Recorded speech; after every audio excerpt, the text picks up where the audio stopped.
Since the earliest moments of recorded history, human beings have always been fascinated by the nighttime sky, the vastness of space, and what wonders lie out there just waiting to be discovered. Though this futile dream had lived for hundreds of years, it was not until the middle of the 20th century that the goal grew within reach. The weapons of mass destruction used by Nazi Germany in World War II would be reverse engineered and perfected, but instead of delivering a warhead to a ground target, would deliver such incredible thrusts to break the bonds of Earth's gravity and place a man-made object into orbit, and perhaps even further. For the next 2 decades, the technology of space exploration had increased exponentially. What started as a simple goal of launching the first satellite had blossomed into the unthinkable task of landing a human being on the Moon, 250,000 miles from Earth, and bringing him back alive. The sheer fantastic nature of this task, even decades after the fact, had remained so paramount that many people had held on to the belief that the entire venture was an elaborate and expensive hoax. A big contributing factor to this baseless accusation was that the many missions leading to the landing, the advancements achieved, and the many people involved had been all but completely forgotten. Welcome to RadiOdyssey, 50 Years of Space. It is my goal here to provide a complete account of the missions and events that mark the dawn and history of Earth's manned space program, based on facts, figures, and information all available in public domain. In the first hour, we will present the story of mankind's push into space. I will endeavor to prevent any boring lists of numbers and figures, but rather focus on the adventure itself, as every mission was, as the title suggests, an odyssey. In our second hour, we will open up to roundtable discussion of all things space, focusing as much as possible on the events of this program. Last week, we explored the very beginnings of rocketry as a means of travel, and explored both NASA's Mercury space program and the Soviet Union's Vostok program, as what would be called the space race officially began. But before we continue, a quick recap of these programs. The Russians drew first blood with the first man in space, Yuri Gagarin, aboard spacecraft Vostok 1, with one orbit of the Earth. The United States would launch Alan Shepard into space weeks later, on Mercury Redstone 3, which he named Freedom 7, though he flew a suborbital flight which only lasted 15 minutes. Gus Grissom would follow on another suborbital mission, yet his spacecraft Liberty Bell 7 sank in the ocean when the hatch blew unexpectedly. Grissom was recovered safely and exonerated of any fault for this accident.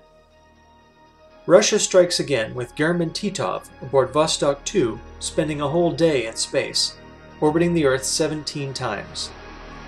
America closes the gap as John Glenn aboard Friendship 7 orbits the Earth 3 times.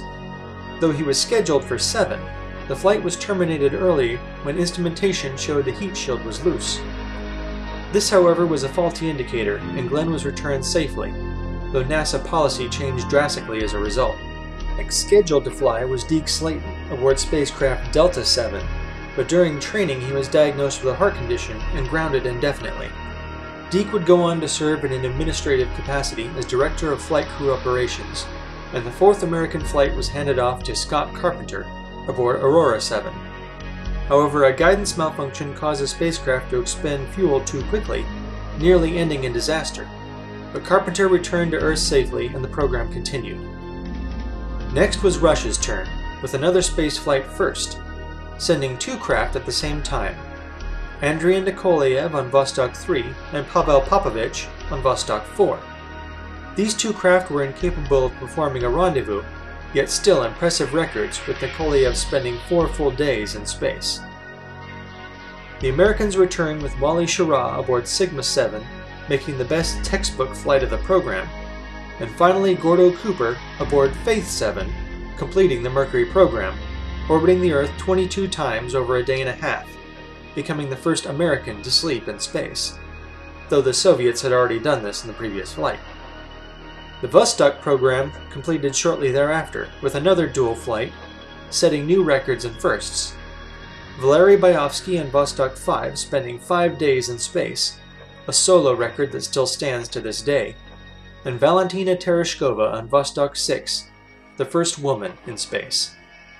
With these two programs completed, both the United States and Soviet Union would progress with their next generation of spacecraft. Yet tragedy would strike during this time as well, as NASA's biggest supporter, President John F. Kennedy, was assassinated in the closing months of 1963. Despite this blow to the nation in general, it gave NASA imbued purpose, as they felt they owed it to Kennedy's memory to make his dream of landing a man on the moon within a decade a reality. Another American space program was waiting in the wings, not quite in the public spotlight. 4 months before Kennedy's assassination, on July 19, 1963, the Air Force's X-15 rocket-propelled aircraft reaches an altitude of 100 kilometers. This altitude is known as the Kármán line, and it marks the official boundary in which a craft is considered to reach space. The pilot for this flight, designated Flight 90, was a civilian pilot, Joseph Walker, reaching an altitude of 106 kilometers and experiencing weightlessness for approximately 4 minutes. However, at a maximum velocity of just under 600 kilometers per hour, the X-15 could not achieve orbit, but Joseph Walker is officially entered in the history books as the first civilian to reach space. NASA pressed on with Project Gemini, but the Atlas booster used on Mercury was not powerful enough to place this craft into orbit. The Air Force had developed a larger Titan II missile, which NASA had immediately begun testing for use with their new spacecraft. The Titan II was tricky business, initial testing beginning before the Air Force had even made it reliable as an ICBM. Many of the Titans produced had defective clamps, resulting in several recalls and 1,500 clamps having to be replaced. Testing would continue for several months before the launch vehicle was deemed reliable enough for the first unmanned test flight on April 8, 1964. This launch with a mock-up spacecraft, using instrument packs in place of the astronaut seats, would proceed normally and gather necessary data over a period of 3 orbits. There was no intention to recover this craft, so no retrofire was ordered, the craft remaining in orbit for 4 more days, with the second rocket stage still attached, before finally burning up in the atmosphere. As usual, the Soviet Union would push ahead of the United States, if only for the sake of scoring political points. On October 12, 1964, Russia launched the first Voskhod spacecraft, sending Soviet cosmonauts Vladimir Komarov, Konstantin Feoktistov, and Boris Yegorov on a 1-day orbital mission to surpass America's Gemini program. The decision to send 3 men was pushed by Soviet politicians, despite the enormous risks involved, as the Voskhod spacecraft was designed to carry only 2 men. As the spacecraft itself was merely a modification of Vostok, this meant the cramped quarters of Voskhod 1 would not allow for the cosmonauts to wear spacesuits, nor could the craft's payload capacity support them. The design of Voskhod also omitted ejection seats, meaning the crew would have no manner of escape in the event of launch or landing emergencies. Though the tight accommodations were a major contributing factor, it is also noted that Soviet Premier Nikita Khrushchev, a major advocate of the Soviet space program, was removed from power during the flight of Voskhod 1, and it is believed that this also led to the shorter flight. NASA Administrator James Webb called the flight a significant space accomplishment, but even he knew there was little reason for this flight beyond demonstrating the national power and prestige. Tragedy strikes NASA once again, on October 31, 1964, when astronaut Theodore Freeman from Astronaut Group 3 was killed.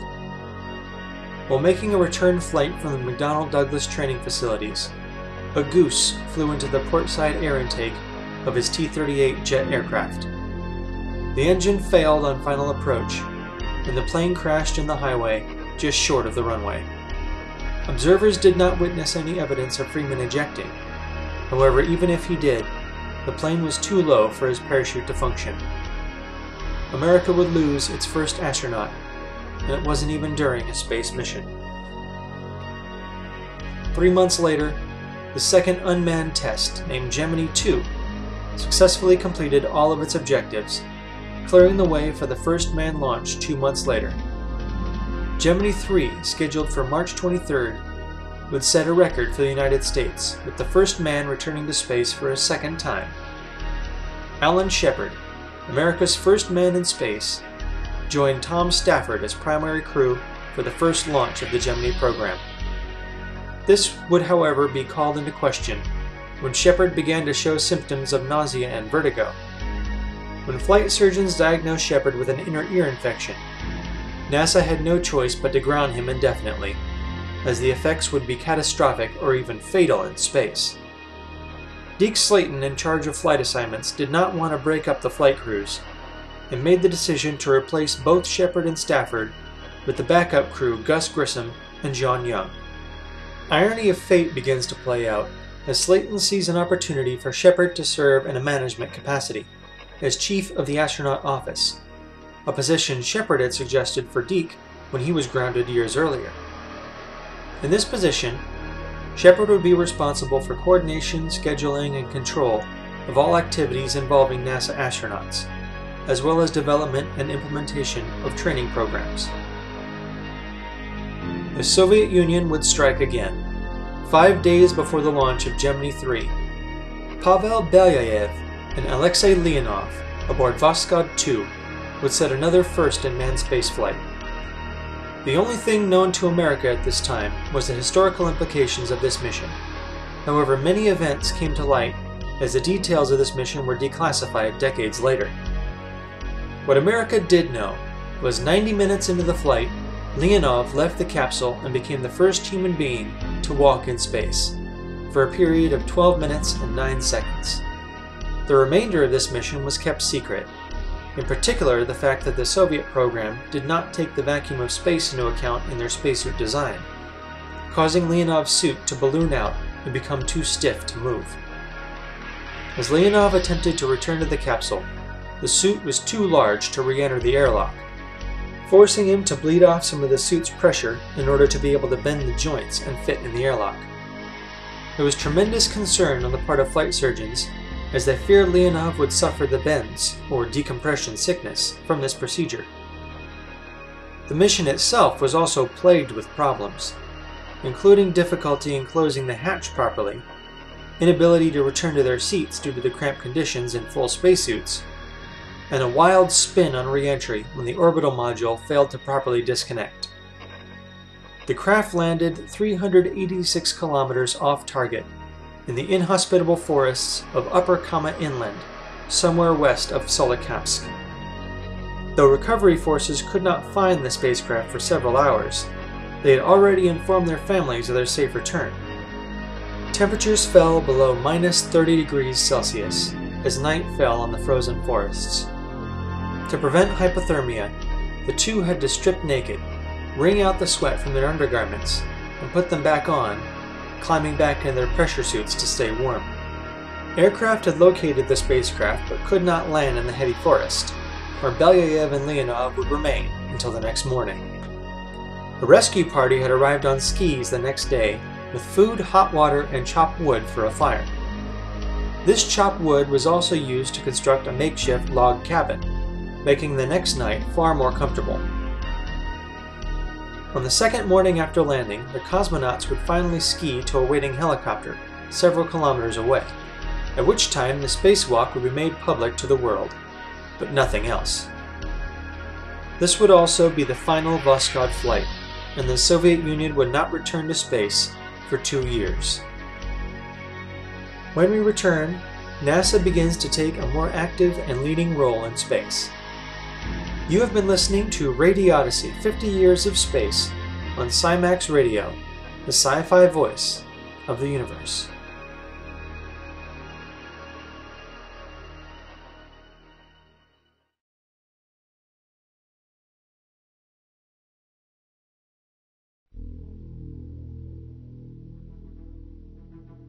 Welcome back to RadiOdyssey 50 Years of Space.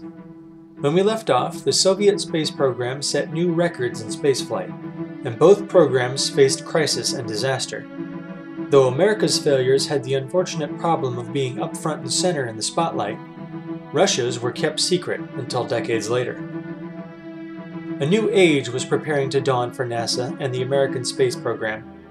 After 2 successful unmanned Gemini flights, the first manned mission of the 2-man spacecraft was ready to go. On March 23, 1965, returning Mercury astronaut Gus Grissom joined new 9 rookie John Young on board Gemini 3. Much like earlier Mercury flights, the astronauts were allowed to give their crafts a special call sign. But unlike the symbolic or scientific reference of earlier flights, Grissom's choice of Molly Brown caught NASA a bit off guard.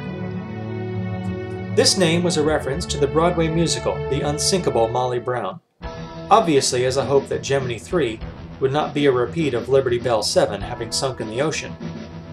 NASA management had encouraged Grissom to change it, to which he responded with, "How about the Titanic?" Management allowed the name to be kept, but decided that no further Gemini flight would be named by the astronauts afterward. 5, 4, 3, 2, 1, ignition. And we have a liftoff. Roger, clock is started. There goes the pitch. Roger pitch. You're on your way, Molly Brown. Yeah, man. Despite the confrontation regarding the name, the flight of Gemini 3 proceeded smoothly, lifting off and reaching orbit without incident. Molly Brown, your go from here. Roger, Molly Brown, let's go. Roger. 90 minutes into the flight, Grissom performed the first orbit change ever attempted by a manned spacecraft, using Gemini's orbital maneuvering system to change their elliptical orbit into a more circular one. A curious development occurred when John Young had apparently snuck a contraband corned beef sandwich on board, having hid it in the pocket of his spacesuit. Both crew members partook in this hidden treat and stowed it away after a couple bites. Both were reprimanded afterward, as crumbs floating about the cabin could have negatively impacted the craft's systems. Grissom, however, found this event amusing, later stating, "After the flight, our supervisors at NASA let us know in no uncertain terms that the non-man-rated corned beef sandwiches were out for future space missions. But John's deadpan offer of this strictly non-regulation goodie remains one of the highlights of the mission for me." Later in the flight, the orbit was changed once again, dropping the perigee, that is the lowest point of the orbit, to 72 kilometers. At this altitude, the spacecraft would be within the atmospheric influence of Earth, which means even if the retro rockets failed, the craft could still re-enter as atmospheric drag continued to slow the craft.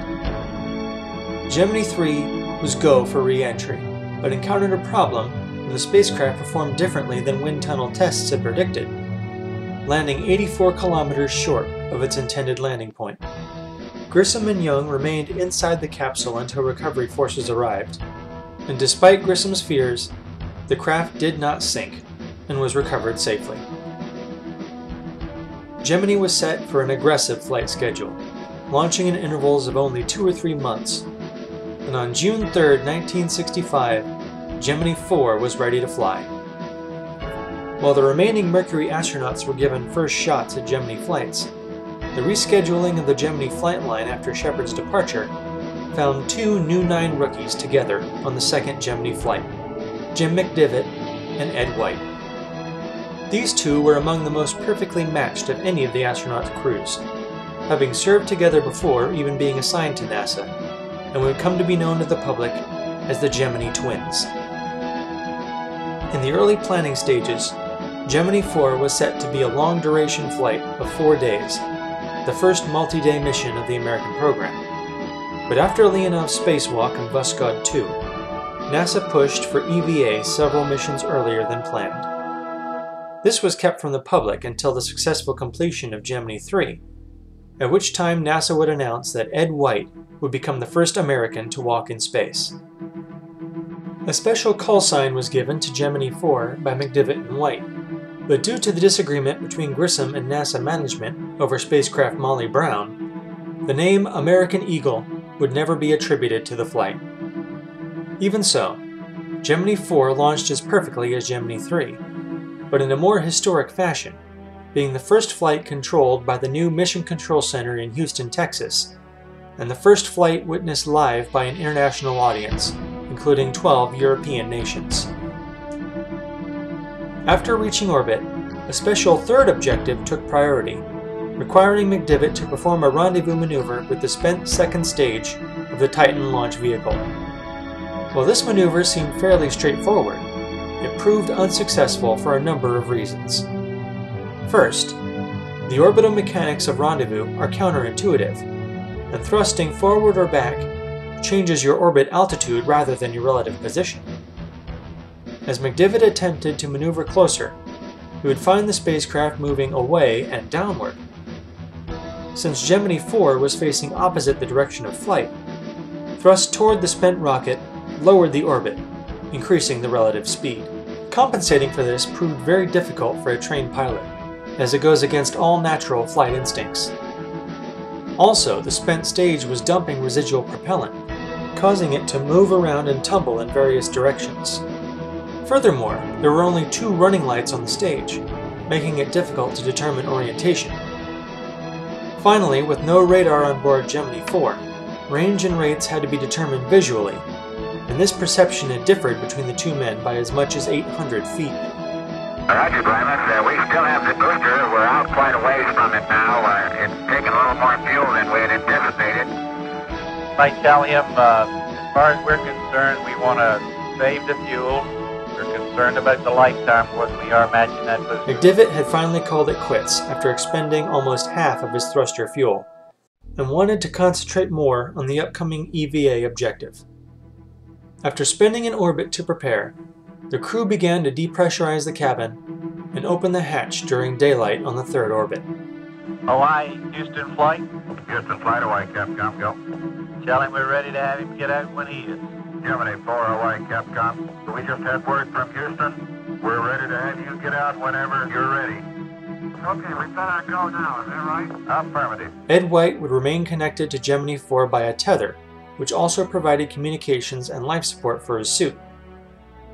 Ed stood up in his seat and brought out a handheld maneuvering unit, informally called a zip gun, shooting small bursts of oxygen to provide thrust. Okay, I'm separating from the spacecraft. Okay, my feet are out. I think I'm dragging a little bit, so I don't want to fire the gun yet. Okay, I'm out.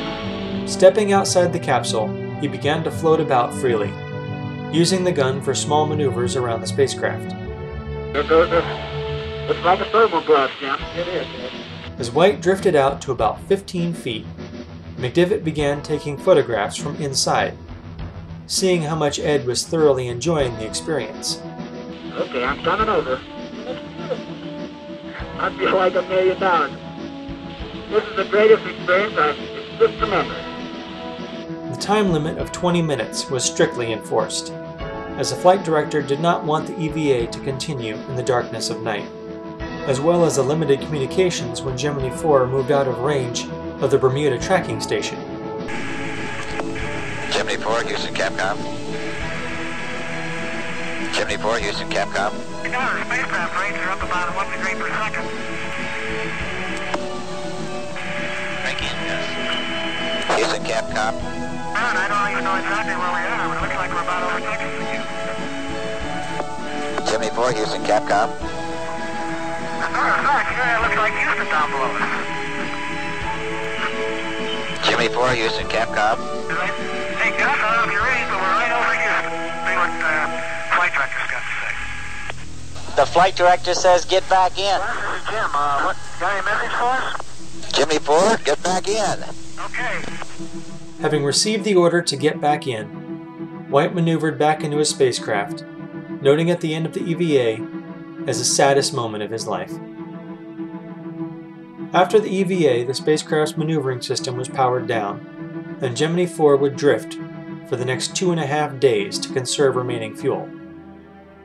They attempted to alternate 4-hour sleep periods, but this proved difficult with constant radio communications and the small cabin. During this time, the crew performed 11 experiments contained within the spacecraft, including using a sextant to measure position based on the stars, to investigate the feasibility of stellar-based navigation for future lunar flights. After 62 orbits of the Earth, Gemini 4 would begin re-entry, having spent just over 4 full days in space. There was some concern expressed by NASA doctors on how prolonged weightlessness would affect the astronauts, as Gemini capsules would splash down with its occupants in an upright position rather than on their backs. But McDivitt and White reported no problems at all. The flight was a resounding success, and seen by the public and other nations as proof that America's space program was indeed as capable as the Soviets. As the Gemini program continued to roll on, NASA began to look ahead to its lunar program once again, beyond the mechanics of the endeavor. It was clear that the exploration of the moon would require not only an astronaut's skill, but a scientific mind. Later that June, NASA announced a fourth supplemental addition to the astronaut roster. Unlike the previous three groups, this fourth group was based exclusively on research and academic backgrounds. Another unique factor for this group was its size, remaining the smallest group of astronauts to date, including only 6 members. Owen Garrett, a retired Navy officer with a PhD in engineering. Edward Gibson, also with a PhD in engineering. Dwayne Graveline, an Air Force retiree with a PhD in medicine. Also with a PhD in medicine, active duty naval officer Joseph Kerwin. Air Force retiree Frank Mitchell with a PhD in physics. And finally, Harrison Schmitt, also known as Jack, NASA's first astronaut geologist. None of these men would fly Gemini, being focused on the lunar missions and beyond, but the group would dwindle 4 years later as Kurt Mitchell would leave NASA in order to return to teaching and research, before being assigned to fly in any missions. 2 months later, Gemini continues to roll on, with returning Mercury veteran Gordo Cooper flying alongside New 9 rookie Pete Conrad on August 21, 1965, Gemini 5. The objectives of this mission were to double the long-duration test of Gemini 4 with an 8-day orbital flight. This goal would also beat the record set by Vostok 5, but would also match the expected length of a lunar flight. This was made possible by the use of fuel cells rather than traditional batteries, mixing oxygen and hydrogen and using the energy produced from the chemical reaction to produce electricity. This gave the fuel cell far greater longevity than the batteries used previously. Also, Cooper would set a further record for being the first man to fly a second orbital flight, and establish total spaceflight experience of 9.5 days. This particular record would not stand for long, but was certainly a significant accomplishment for Cooper and the program in general. As with the previous 2 flights, launch proceeded without incident. The first objective involved jettisoning a small radar evaluation pod, which Cooper would use to perform rendezvous and maneuvering experiments. The pod ejected properly, but minutes later, the fuel cell pressure dropped from 850 to 65 psi. Though this was still far above the 22.2 psi minimum, Cooper made the decision to shut it down, to preserve power until the next available re-entry window in their first orbit. Ground crews continued to work the problem, finding that the pressure was still within operational limits. With this determination, the fuel cell was turned back on, and the crew ran experiments that would gradually use more and more power, until finally the fuel cell had proven it was viable for the 8-day mission, and Gemini 5 was allowed to continue. However, during these periods of difficulty, the radar evaluation pod was lost and could not be recovered. With no pod, the rendezvous experiments could not be completed. Or could they? Fortunately for NASA, one of their newest astronauts, Buzz Aldrin, also held a PhD in orbital mechanics. He had devised a solution to use a calculated point in space as a rendezvous target. Despite being a phantom target, the computers would respond to it in the same manner as the flight simulators during training. Cooper and Conrad would test the craft's ability to maneuver around and hold position with this phantom target, performing 4 separate orbital maneuvers and altitude changes.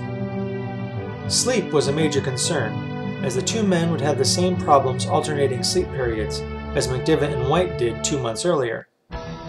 Finally, they decided to share sleep periods in order to get some actual rest during these 8 days. On the 5th day, a problem occurred when one of the orbital maneuvering engines stopped working. Attempts to correct this malfunction had failed, and all remaining experiments that required fuel usage had to be cancelled. Still, the flight was allowed to continue, and Gemini 5 began re-entry after spending 8 days in space. This wasn't without incident, however.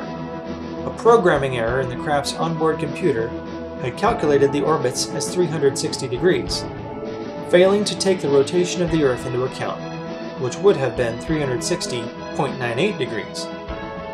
This caused Gemini 5 to land 130 kilometers off target. Despite this, the objectives were considered successful, and both men and the spacecraft were recovered safely. When we return, the most important challenge for Gemini begins, as the fourth flight of the program attempts the untested goal of rendezvous and docking. You're listening to RadiOdyssey 50 Years of Space on SciMAX Radio, the sci-fi voice of the universe.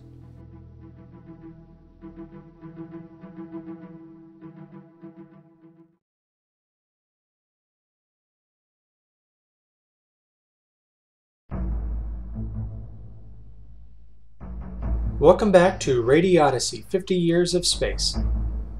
The first 3 flights of Gemini proved the feasibility of its hardware, as well as its capability to rival its Soviet counterpart. With endurance records set and the ability to make precise maneuvers proven, it was now time for Gemini 6 to accomplish the primary objective of the Gemini program: rendezvous and docking with another spacecraft in Earth orbit. This was an essential objective for the upcoming lunar landing strategy, as, to save weight, a smaller landing craft would accompany the Apollo spacecraft to the Moon, strictly for landing and return from the surface. This strategy was called Lunar Orbit Rendezvous, and would require the lunar module to find the orbiting command module, rendezvous, and dock with it, transferring the crew members back to the mothership before the return to Earth. Naturally, rendezvous and docking had to be proven in order for this strategy to work, and for America to have any hope of reaching the Moon before the end of the decade. To facilitate this, the Agena target vehicle was developed alongside Gemini, designed specifically for use in docking and maneuvering tests, and would be essential for later Gemini missions. On October 25, 1965, Tom Stafford, original Gemini 3 co-pilot, joins Mercury veteran Wally Schirra on a planned 46-hour mission totaling 29 orbits and 4 docking maneuvers with the Agena. The 2 men were strapped into their Gemini spacecraft as the Agena stood by on a separate launch pad. The clocks on the 2 craft were synchronized for rendezvous. The Agena launches first, using the Atlas booster that the Mercury program had once used, climbing into the sky and disappearing into the blue. As countdown progressed in the spacecraft, the Agena had separated from its Atlas booster and fired its main engine to place it into orbit. Immediately after the engine fired, telemetry was lost. When range safety tracked multiple pieces of debris falling into the Atlantic Ocean, it became clear that the vehicle had suffered catastrophic failure and exploded. The launch of Gemini 6 would be cancelled, at which time Schirra and Stafford were removed from the fully fueled spacecraft. With no backup Agena available, the program could not afford to remain stalled out until another one was built and successfully launched. NASA began to discuss alternative plans, until finally the decision was made to use the next flight of Gemini 7 as a rendezvous target for Gemini 6. This unfortunately would not allow the original docking objective, as the craft-to-craft docking collar was not yet developed, but would still prove the basic objective of rendezvous and precise maneuvering with the intended target. Despite this change of plans, very little was changed to the intended flight of Gemini 7, which involved a longer duration endurance test of 14 days. The 2 astronauts selected for this record-setting flight would be Frank Borman and Jim Lovell, who would become big names in the space program in the following years, and this flight would be no exception. Due to the nature of this flight, a special lightweight pressure suit was designed to accommodate the 2-week mission, as the tiny Gemini spacecraft did not allow room for getting out of the bulky spacesuits the astronauts had previously worn. During replanning stages, the crews discussed the possibility of Stafford doing an EVA from Gemini 6 and swapping places with Lovell on Gemini 7. Borman objected to this idea, as it would require Lovell to wear the uncomfortable EVA-rated suit for the long-duration flight, and the crews of course agreeing with this assessment. Gemini would do something that had not been done since the Soviet Vostok program, launching 2 missions back-to-back. This was tricky business, as the pad required several weeks of refurbishment after a launch, yet ground crews would only have 8 days to ready the pad for Gemini 6, after the launch of Gemini 7. On December 4, 1965, Borman and Lovell strap into their spacecraft and ride the Titan into orbit for yet another perfect launch. Shortly afterward, Frank Borman would attempt to station keep with the spent rocket stage, much the same way as Gemini 4 attempted months earlier. With greater understanding and experience with orbital maneuvering, accumulated by NASA since then, this had proved a much more successful maneuver. However, Borman stopped after 15 minutes, feeling that they were using too much fuel as the booster stage moved about erratically as it vented off its own fuel. Gemini 7 would also have the most onboard experiments of any Gemini craft, naturally considering the duration of the mission, also ensuring the 2 astronauts would not be bored for the entirety of their flight. Even so, per Pete Conrad's advice, both Borman and Lovell had brought books with them to read during downtime. Unlike previous flights, sleep periods were scheduled at the same time, ensuring the 2 astronauts would actually be able to sleep during their flight. And in a 14-day mission, fighting one's own fatigue could prove fatal. On the second day, the 2 astronauts were allowed to get out of their suits, lightweight enough to be able to slip off in the cabin, which was compared to a tiny 2-seat sports car. NASA management was still apprehensive about letting both astronauts be without their added layer of protection. Therefore, Borman elected to remain in his suit while Lovell removed his. While the lightweight suit was easier to take off and put on, it proved incredibly uncomfortable, as it did not have the same cooling systems as the larger EVA-rated suits, and Borman sweated profusely in his garment. This was something that Lovell himself would experience, as flight controllers ordered Lovell back into his suit, allowing Borman to remove his on the 6th day. This was also so flight surgeons could measure the effects on the human body from being in and out of their suits. Lovell would quickly agree with Borman's assessment of the uncomfortable suit, and his flight controllers saw no real benefit for having the crew members suited, finally relenting and allowing both astronauts to remain unsuited for a few days. 5 days into the flight, Gemini 7 would make a course correction, changing their elliptical orbit into a circular one, in preparation for the upcoming rendezvous, locking Gemini 7 in a 300-kilometer altitude that measurements suggested would remain stable for 100 days without decaying. Earlier in the flight, on their 31st orbit, a special experiment proposed by the Department of Defense had Borman and Lovell visually observing an underwater launch and exhaust trail of a Polaris ballistic missile, fired from the submarine USS Benjamin Franklin just off Florida. This was for the purpose of testing the feasibility of early warning systems in the event of an impending missile attack. Thank goodness this technology never had been needed in actual practice, but we'll continue to hold our breath on that one. After 8 days in space, on December 12th, Borman and Lovell focused their gaze on Florida, preparing for the launch of Gemini 6. Schirra and Stafford were once again strapped into their Gemini spacecraft, now called Gemini 6A, but in flight still referred to as Gemini 6. 4, 3, 2, 1. Ignition. Shut down, Gemini 6. After a normal countdown, the engine fired, and immediately cut off before the rocket even began to move. Procedure would normally call for an abort, triggering the ejector seats, as even the slightest fall of the rocket would cause it to explode. Such an abort while on the pad would prove fatal, as the parachutes would be useless at a mere 10 stories. Fortunately, the rocket did not rise, and the astronauts remained in the capsule. Okay, we're just sitting here breathing. Upon investigation, it was determined that a plug had come loose on launch and fallen out. This plug would start the main computer on removal, and was meant to be removed as the rocket began to rise. When the computer started and detected no upward motion, it triggered engine shutdown as part of the automatic abort sequence. Unrelated to this shutdown, examination revealed a thrust decrease before the plug came out. Engineers worked through the night examining the rocket piece by piece, finding a plastic cover that had been left in a gas generator port. This problem was solved and the plugs were replaced with ones that were harder to pull out and fitted with a safety wire.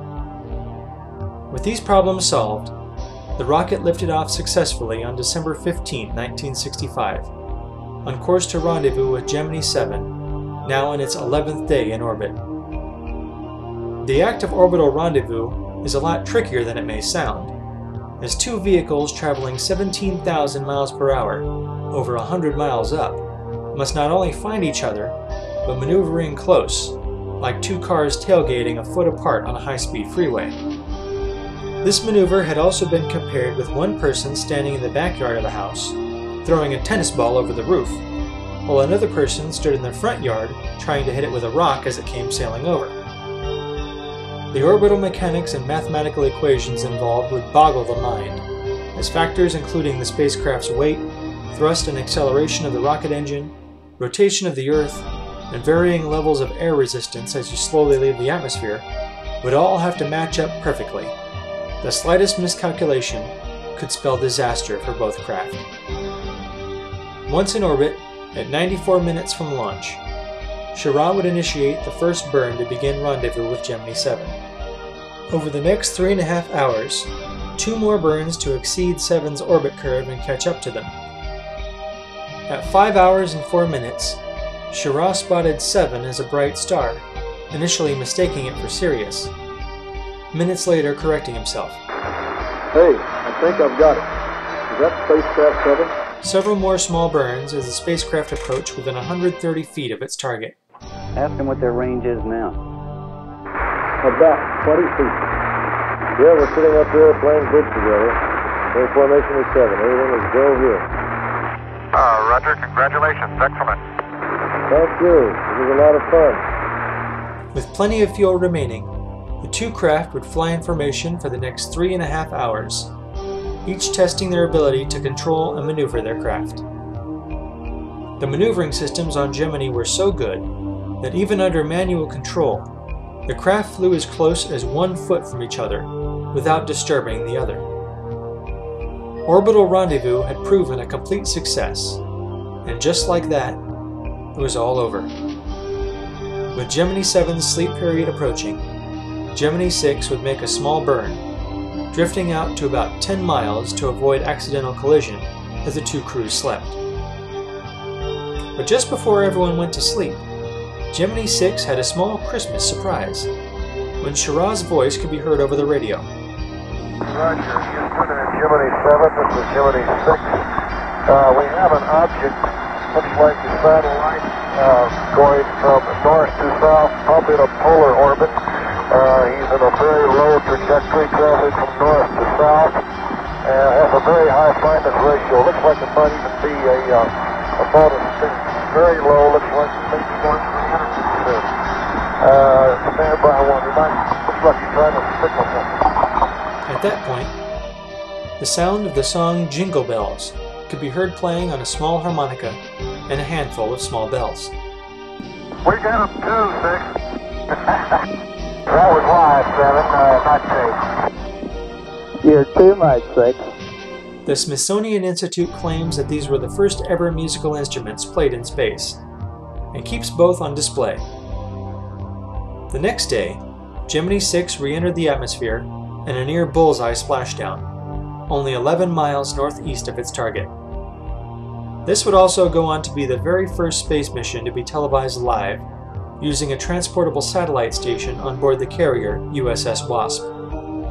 By this time, the novelty of the flight had worn off for both Borman and Lovell, and there were still 3 more days to go. Furthermore, after spending 11 days in such cramped quarters, things were growing more and more uncomfortable for all the senses, not the least of which was smell. Time would seem to slow down and drag, as there was little else for Borman and Lovell to do but read the books they'd brought. It was during these last 3 days that malfunctions would begin to occur. First, a number of thrusters stopped working, and then the fuel cells started giving only a partial amount of power. But the manufacturers of the spacecraft insisted that Gemini 7 could operate on just battery power alone for the next couple days. Finally, the last day arrived, and the crew began to store everything and continue through re-entry checklist. Despite being exposed to space for 14 days, the retro rockets worked perfectly. Gemini 7 shed its equipment module and landed 6.4 nautical miles from its target, even closer than Gemini 6. The crew themselves were in good shape after prolonged weightlessness. However, Lovell later commented that he had to mentally command his legs, left, right, as he walked, as his legs were weakened by 2 weeks of non-use. The combined mission of Gemini 6-7 ends in absolute triumph, giving America a long list of firsts in space, after being beaten by the Soviets at nearly everything for the last decade. NASA and the Gemini program was now back on track and forging ahead without delay. When we return, we will open up to roundtable discussion of today's topic and all things space. You are listening to RadiOdyssey 50 Years of Space on SciMAX Radio, the sci-fi voice of the universe.